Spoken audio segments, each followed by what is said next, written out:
Well, thanks everyone for letting me be a part of this, what will hopefully be a terrific discussion about this wonderful book in film. I had the great pleasure of being able to see the film. Apple Shop sent me a link to be able to watch the film, and Liv sent me a PDF of the reissue of the book. So I've been kind of poring over that the last few days. Well, it's really special, and I'm so excited to see the buzz and everything circulating on social media now. I'm doing my best to help share those when I see those, and encourage people in my community to tune in when that premieres.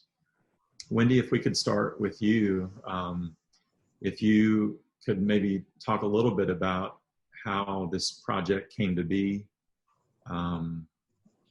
why you decided to move to Eastern Kentucky in the first place, and kind of what you were up to prior to that. Well, I went out to San Francisco like a lot of people did, and then after I graduated from college, and thought that was the place to be, and I pretty much after 6 months decided that wasn't the place for me, and I went to, I heard about and went to Apple Shop, and I can remember the first day of meeting Liz and Herbie on the front stoop, and talking about what Apple Shop was, what they were doing, and it sounded extremely exciting, and I thought that perhaps I didn't know what, but I could do something there, and that was really the beginning. So it was over a period of 5 years of working in different schools, but also it must be at least 4 years of working in Campbell's Branch. I mean, that was an amazing school, amazing kids, and we had 15 kids in a class because it was a small school. So that was a perfect amount. And we built a dark room within one of the rooms. And it was, a very functioning dark room, and then had a kind of studio all around on the outside. We had books. We had different materials for making things. So it was a very full, rich environment for many years.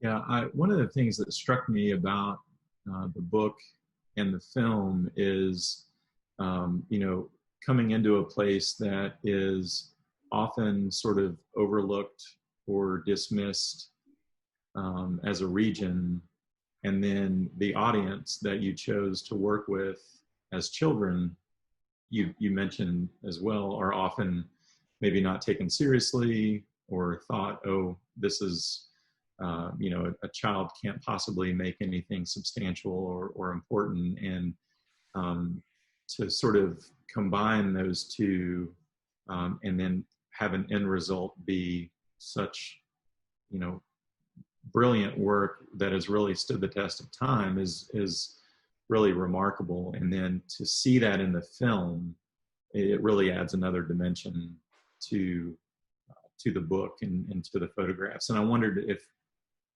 if to bring Liz into the conversation, if you could maybe talk about what you hoped, Liz, as a filmmaker, to accomplish with the film, and then Wendy, if you can talk about what you hoped to accomplish with the book, the reissue of the book. Well, I think for me, I graduated from the University of Kentucky and came to Apple Shop about the same time that Wendy came to Apple Shop. So it was really serendipity that, we were both in the same place.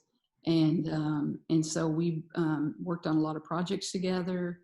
And so for me, this was a really, Wendy, amazing artist, and her approach to teaching and creating work was really pioneering. at that time. So we got to be fast friends and stayed in touch for a long time.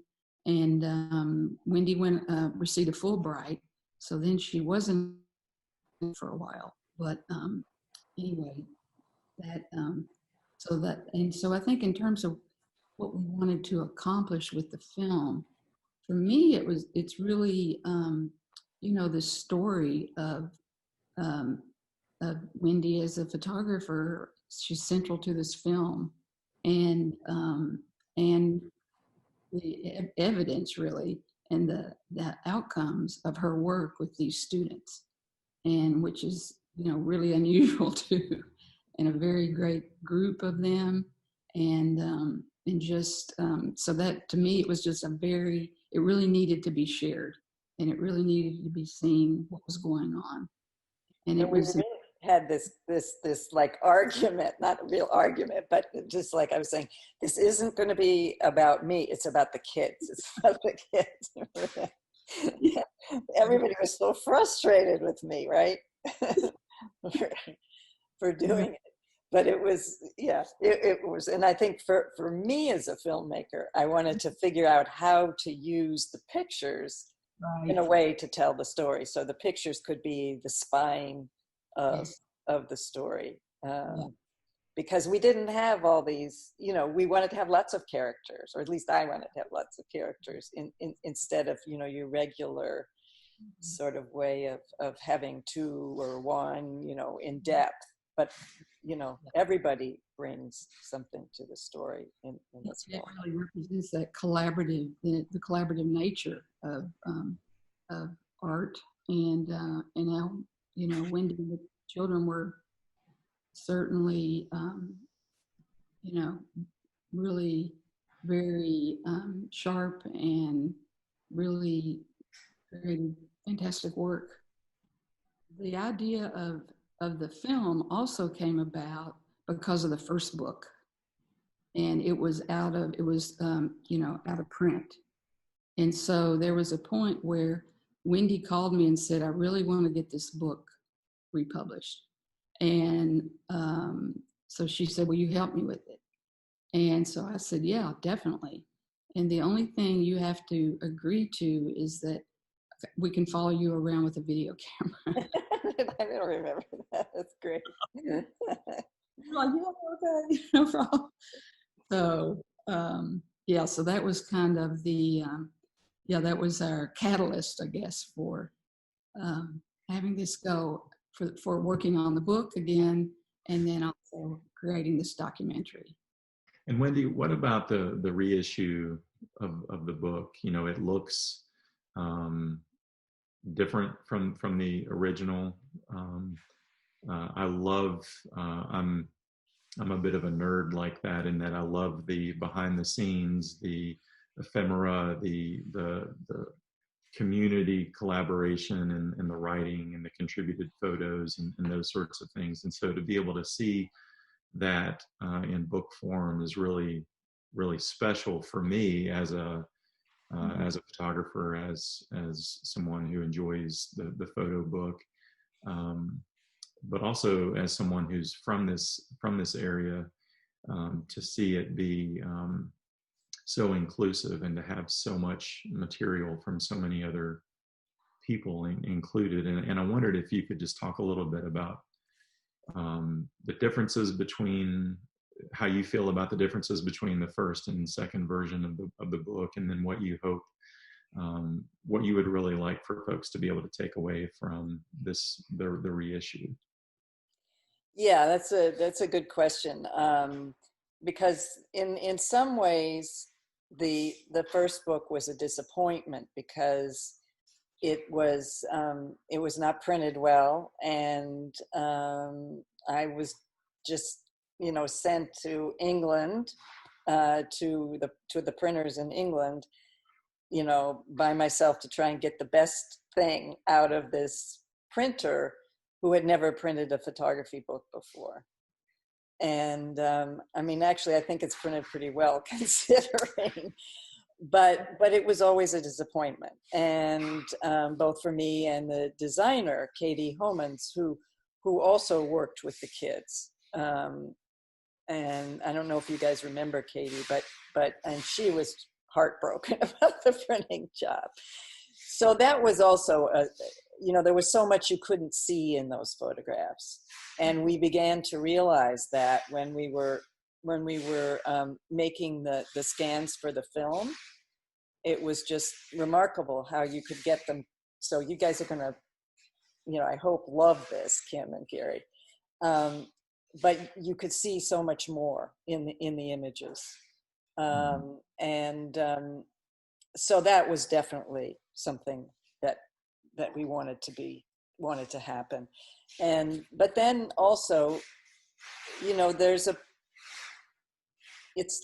everybody's so remarkable now.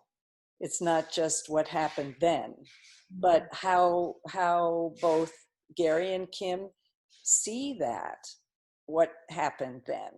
And it's, and so I wanted to include that. I also wanted to include how they use or think about photography now.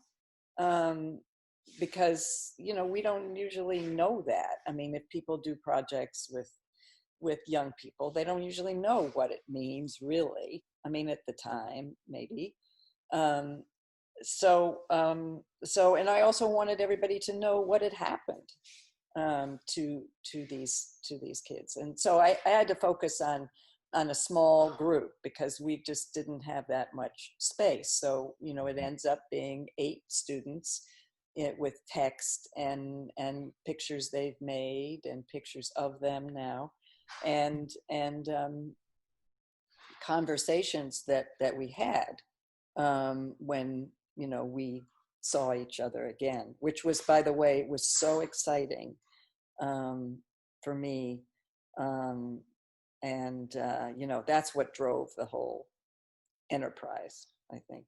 And I'm so grateful to have been able to spend time with them as adults as well as children. And that, I have to say, that really comes across so genuinely in the film, to see the reunions, to see, it's not often that we have an adult in our lives, a teacher in our lives that has that kind of impact. And I think we can all maybe think of one that, if we had an opportunity to sit down with again, could kind of take us right back to that moment where we realized that there was something in the world bigger than us. And that really just came across to me in the film. And Liz, I think you did a wonderful job in capturing the intimacy of these reunions. And it was almost like you all never missed a beat. Once you kind of visited for a while and sat down and looked through pictures, and it just felt like I was pulled into the living room with y'all, in watching this film. Like. Yeah. And so, Kim and Gary, I wondered, Kim, I know you've seen the film. Gary, you've maybe not seen it yet. So, but I wondered about how you all think about all of this so many years later, about the reissue of the book, about the film, and sort of if you can maybe talk a little bit about sort of what that brings up for you now. Well, I have seen the film and I thought it was just wonderful. And, it's just been amazing to be a part of such a wonderful project. And, Wendy and Liz, they seem like family. And, it was always an honor when they came back to revisit. And there just wasn't enough time. They came and it was just like we could have spent days just talking and, revisiting the photos and, the things that had been accomplished. Time just went by so fast when they came back. But, I have such an appreciation for Wendy and Liz and, just honored to be a part, like I said, of such an amazing project. And, when Wendy came to the little school that I went to, Campbell's Branch, she came in kind of like an outsider, and she brought the video cameras and the camera picture taking cameras, and just kind of introduced us to a whole new world, because even though there were cameras in our homes because we had photographs, the kids weren't really a part of the picture taking. So she just kind of opened up a whole new world for us, and she just wanted us to be who we were and to capture that through the photographs that we took. And I think that was done amazingly. And, when I was growing up, watching Gary's segment of the film and then Johnny Wilder's segment of the film, like I had no idea that these kids were, experiencing some of the things they were experiencing. So it was really just heart-wrenching for me. But it just made me so proud of, who they are today and the obstacles and the challenges that they've overcame. And, it's just an honor. And the book being published and then the republication of the book, when you tell people about it, they're just like, wow, that's awesome. And I mean, it's awesome to be part of, what's taken place. So I'm just honored and thankful. I remember when Liz reached out to me and said, do you remember Wendy? And, would you like to meet with her? And so this was the first, when we first started the interview process, and so it occurred over a couple of years. So this was at the very beginning, and I was just thrilled to be able to meet Wendy again. I never thought when I was in the photography class about making a book or about making a movie or about doing, and interviews many years later. It is wonderful to see. I hadn't seen Kim probably since I graduated from high school, and I had saw Russell at I guess it was 25-year. We got together in Plattsburgh. But, it had been a long time since I had saw these people. And so it's just thrilling and an honor. Well, I have to tell you, Gary, when I was watching the film, to hear your voice, as a kid say something so incredibly profound that I remember pausing it and getting up from my desk and just walking away for a minute and then coming back, and then listening to it again. And you talked about community, and you had such a perception of well beyond your years at the time, I think, of what a community is. And you described it as being like a paragraph in a book. And it's mentioned in the book, actually. I think your piece of writing makes the book, but it talks about, some people can believe that 2 + 2 is 4 and 2 + 3 is 4, but they all believe that 2 + 2 is. And I just, that captured, to hear you say that in your own words, and then to see your pictures and see the other kids' pictures, it really, for me, and I hope for others, really signals that there's far more to this work than just a classroom exercise and sending kids home with cameras. And so I just wanted to thank you for that personally, that little nugget of just profound joy that I got from hearing you say that. I appreciate that. And, I guess it's reflective of that, that little small area, that little small community was really all that I was aware of.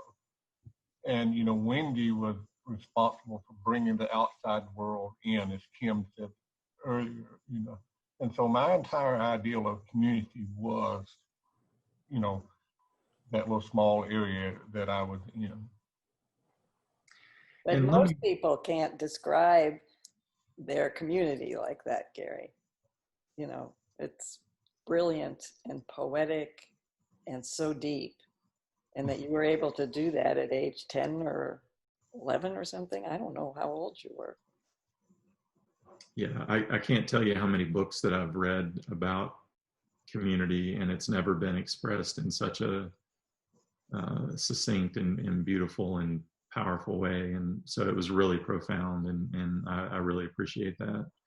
And I wondered, you mentioned Wendy, kind of coming in, and Kim, you alluded to this as well, as her sort of being an outsider. And, there's this long-standing argument about, do you have to be from a place in order to make work about a place, and that sort of thing. And then also, you all have probably maybe experienced, folks that sort of pass through and make work, and then you never see or hear from them again.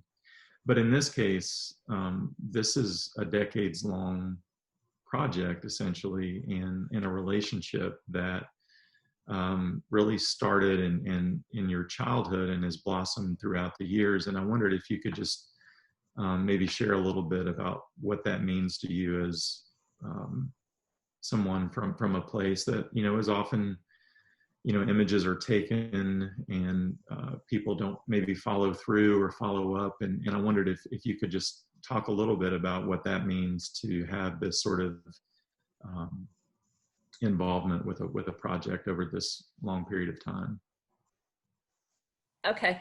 Well, I think it's just, I mean, it's awesome. That's about the only way that I can say it. It's just, the film was so moving, and just the whole project has just been, it's been amazing to be a part of that. And, Wendy has left such an impression on so many people. I'm sure it's not just limited to, us and the project that she has worked on with us, but she just is such an inspiration. She's so calm and passionate, and just, she was a safe place for us. She came into our midst and just created this environment that we were just free to be who we were. And, there's not a whole lot of people that you can say that about. And she's just so nurturing and loving. And, you can't meet Wendy and not have that inspiration left on your life just because of who she is. It's just the person that she is. And, to be a part of this project, and to go back and to be able to watch the film and to look at the photographs and the books, and, to realize that this is worldwide now. It's just amazing. And, she does it, sometimes there's negative views of the rural areas, but, she doesn't do that. She just asked us to photograph who we were, and that's what we did, and that's what we portrayed. And, I'll look back at, and I'm not ashamed of my roots. I'm not ashamed of where I came from. And, I'm just really proud of the project, and to have all those pictures and all those memories. And, when Wendy went away and they contacted me about the revisit, I was just so excited. And when, that first encounter wasn't awkward, it was just like we picked up right where we left off. And, that's the amazing thing about Wendy. She feels like home, So it's awesome to have been part of such a wonderful, wonderful project. I can remember when Mr. Watts came into our classroom and asked for a couple of the big boys, and I wasn't necessarily older, but I was bigger, to help move out some of the stuff that was in the room that where she taught at. And up until that point, it was used as a storage room. There wasn't a class being taught in there. And so they asked, could we, move some of this stuff out? So that was excitement that, something new was happening. And then once we started taking the class, that was just amazing and incredible. experience. And it is just as amazing and an honor to be part of this now, you know. So, you know, this is unique that something has taken place and it's continued all these years, you know. At least for me, I think it's very unique. Yeah, Kim mentioned the, you know, how the project's reach is beyond Eastern Kentucky and Central Appalachia, that it's, you know, nationwide and worldwide, in fact. And so often we hear the label regional and think of it being used kind of dismissively. And I wondered if Wendy or anyone else, if you could talk about the importance of this being seen on a national audience, and what kind of lessons you feel like it can be taken away from the film.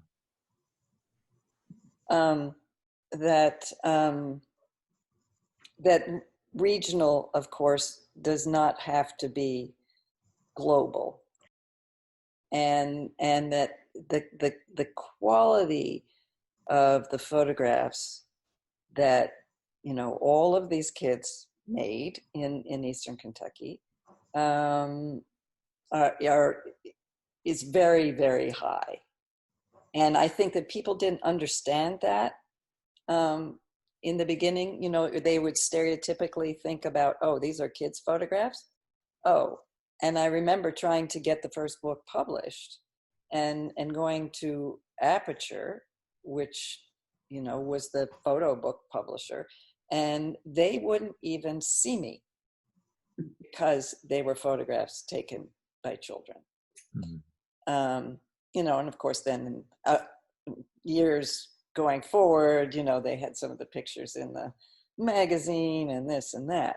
But I think it was very hard for people to understand. And it is, so for me, that was extremely important, that these pictures and also the things that they said were so beautifully put that they be valued as anything. And it was a lot of anguish. I was angry a lot of time because, you know, I didn't feel that people understood. And it's really only now that I think that people are understanding that these are something special. What happened there was something special.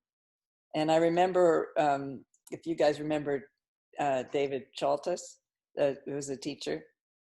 And when we saw him again, he said, this is something that God touched. You know, he was saying, this is something, I don't know where it came from, but this is something that's blessed.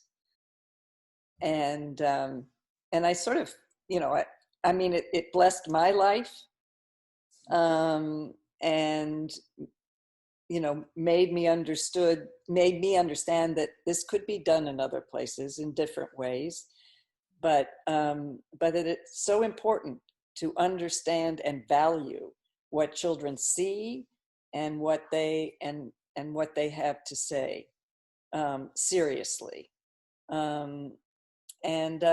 And then I started also working with other people, you know, like women who are not listened to, or older people, or Palestinians, or, you know, that there are very many people who live regional lives who are extremely creative and profound, and we need to pay attention. This next question is for Liz and for anyone else that would like to comment. At several points in the film, some of the kids talk about how they saw themselves and how they might be perceived by the outside world. I think one of the comments or quotes that struck me as I was making notes watching the film was, I've always thought about that when you showed these pictures to us. Did they feel sorry for us? And I wondered if sort of given the historical role that photography and filmmaking has played in Appalachia, I wondered if you thought about how this film and the corresponding and the book would sort of challenge those stereotypes or try to complicate that narrative of stereotypical Appalachia. Yeah, the person that was very lively is a person called Sue Dixon. Bashir now is her last name. And so, yeah, she was really wrestling with this issue of insider, outsider, poor, not poor. So she really, did an amazing sort of statement to us about, I didn't feel poor. As I grew up, we didn't have a lot of money, but we had all these other things, mm-hmm. and a really rich, culture and life. She was originally the first person to get in touch with me, because one of the reasons also that we were able to do this film is because of the internet, because we could connect with each other, which would have been harder earlier. And she wrote me an email from right after going to a teacher education conference on childhood and poverty. And she said when she was in that, she realized that they were talking about her. Mm-hmm. And that really knocked her out, and I think made her quite irritated. And yes. And then she said when she went back home, she got down the book and looked at it, and she just started crying. And she realized that this person was talking about her, but this isn't what this was to her. Those pictures. I can remember I really identified with what she said in the film, because I moved to North Carolina as a teenager, and that was the first time in my life that anyone had ever told me I was poor.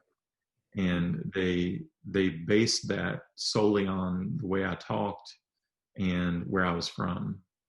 And I thought, I went home and talked to my mom and was like, we weren't poor. And in fact, we were on welfare, growing up, but I never thought of myself as poor. I mean, I had everything that I needed and most of what I wanted.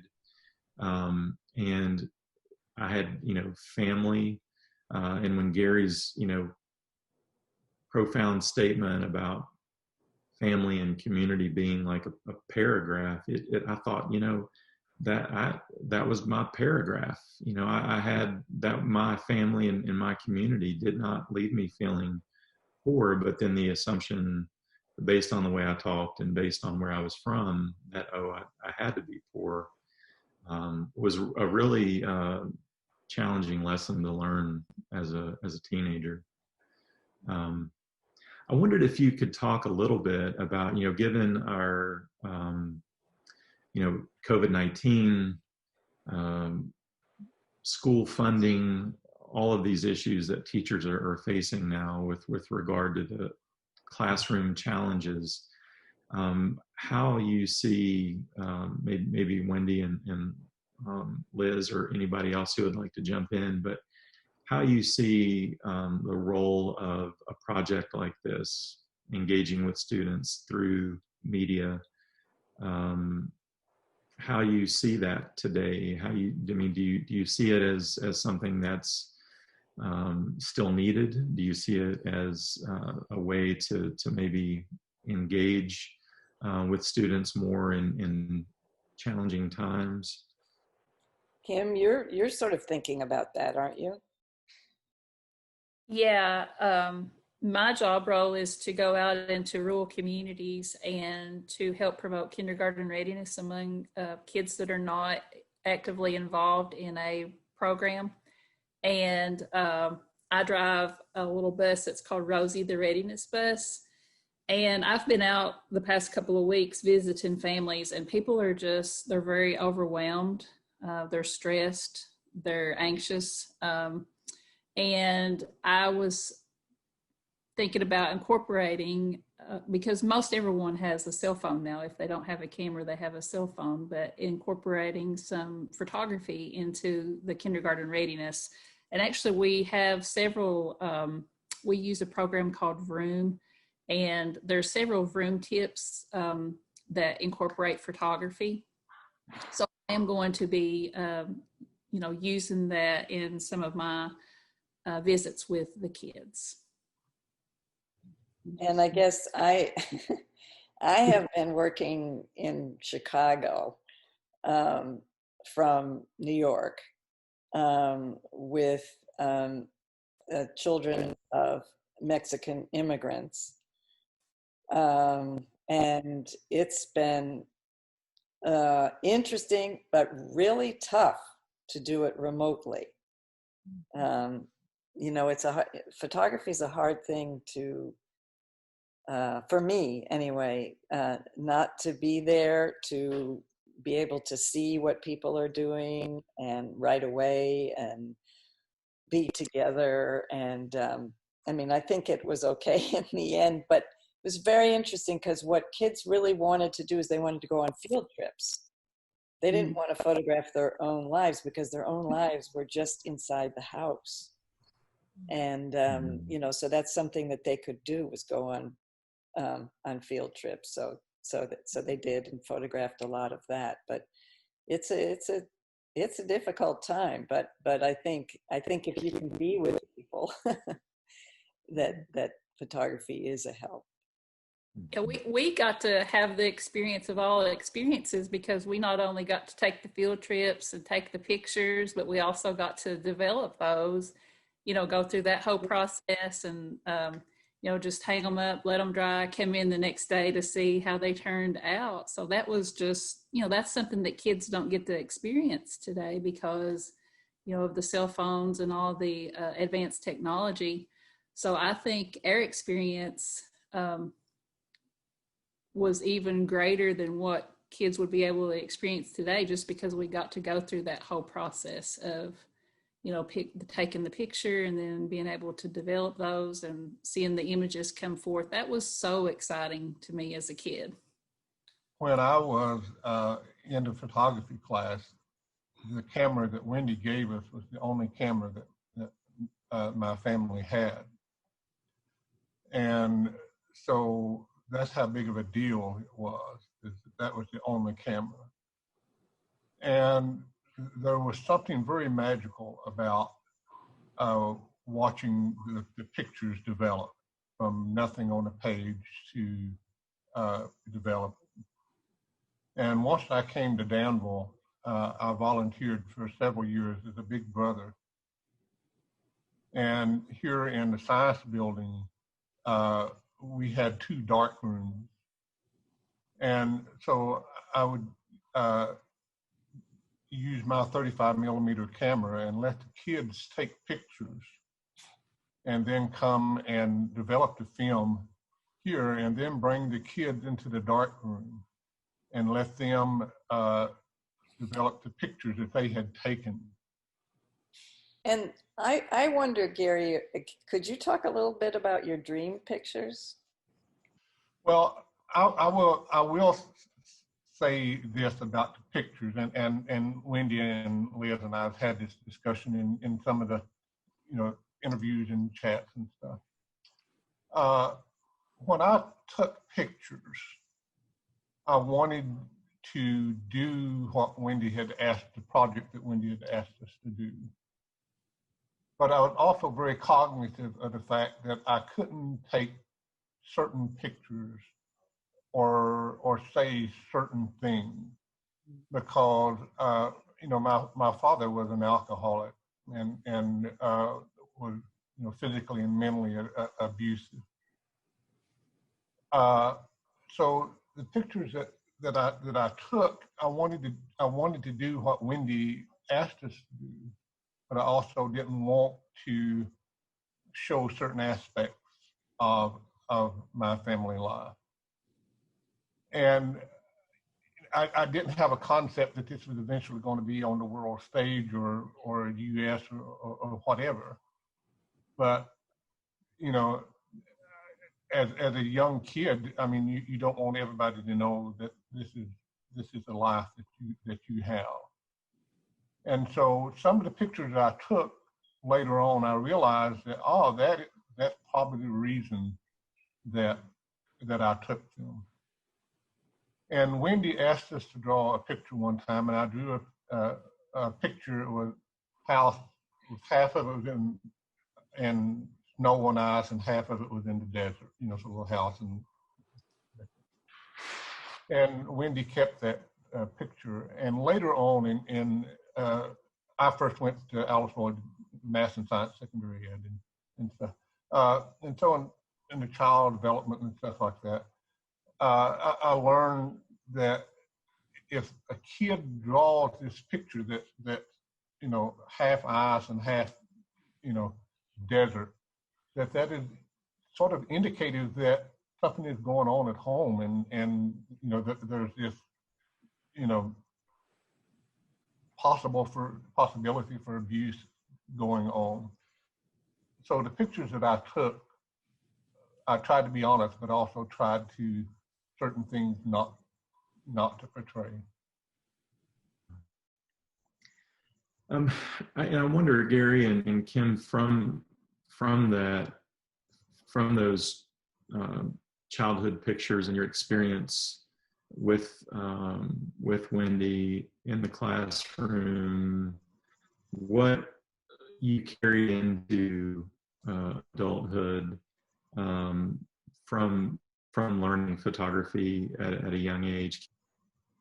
Well, like I said earlier, Wendy was just such a positive influence. And, she inspired us to think and to express ourselves. And I think I said this earlier, maybe it was in the last panel discussion that we had, but I don't really remember being encouraged to express, how we feel or our feelings. And Wendy really, she pulled that out of us,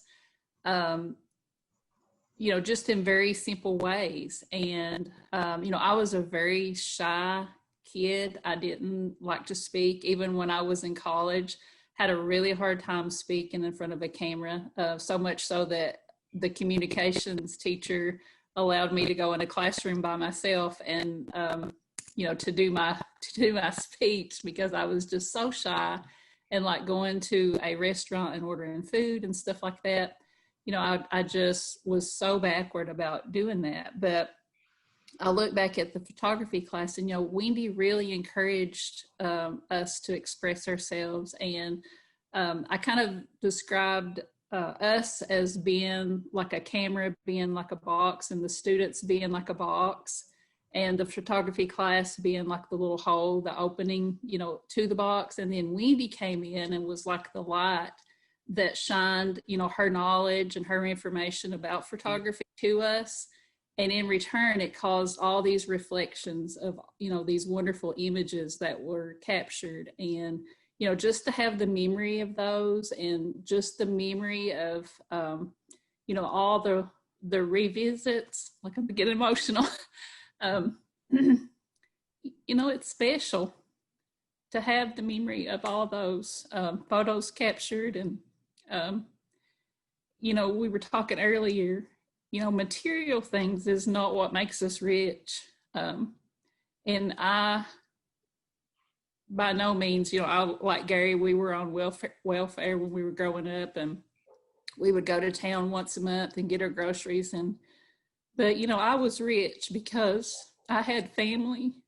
And most of all, we had love, and we always had food. And, and I'm just so thankful to have all those images and to have this film that has captured all that, throughout these years. So, I feel like this project has been blessed, and, I'm very blessed because of it.